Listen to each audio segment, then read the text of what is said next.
పెద్దపల్లి జిల్లా రామగుండం నియోజకవర్గం గోదావరి కాలనీలో వృద్ధ దంపతులు వాటర్ ట్యాంక్ ఎక్కి నిరసనకు దిగారు. తమ ఇల్లు కూల్చివేశారంటూ ఆవేదన వ్యక్తం చేస్తూ అశోక్ నగర్ లో నిరసన చేపట్టారు. సమాచారం అందుకున్న పోలీసులు అక్కడికి చేరుకుని దంపతులతో మాట్లాడారు.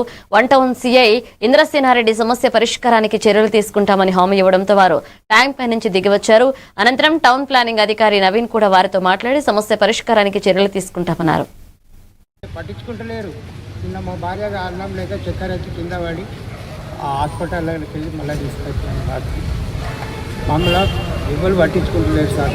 కలెక్టర్లకు పోయినాము, ప్రజావానికి ఇచ్చినాము, అన్నిట్లో ఇచ్చేసి అక్కడ ఇప్పుడు అమ్మమ్మ వాళ్ళ ఇల్లులో ఉంటే అమ్మమ్మ అక్కడ వచ్చి ఉంటుండే. మేము అమ్మ వాళ్ళు అప్పుడప్పుడు వెళ్తుండే వస్తుండే. ఈ మధ్యలో 5 years బ్యాక్ అమ్మ రిటైర్మెంట్ అయింది. 6 years రిటైర్మెంట్ అయిన తర్వాత ఒక లాస్ట్ గత 2 సంవత్సరాలు ఆరోగ్యం బాగాలేదు.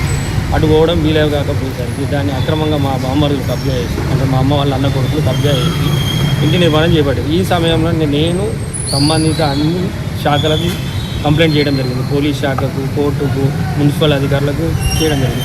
నువ్వు ఇంజక్షన్ ఆర్డర్ వచ్చిన తర్వాత కూడా దాని మీద అక్రమంగా నేను సమర్పించిన తర్వాత నా ఇల్లు అక్రమంగా కూల్చివేశాను. దీని వాళ్ళ కోసం అని చెప్పేసి నేను ప్రజావాణిలో సబ్మిట్ చేయడం జరిగింది. కలెక్టరేట్కి సబ్మిట్ చేయడం అందరి దగ్గర జరిగిన తర్వాత ఏం చేశారు, కలెక్టరేట్లో వాళ్ళ ఇరు వర్గాలను పిలిపించి డాక్యుమెంట్ చూసి సంబంధిత మున్సిపల్ కమిషనర్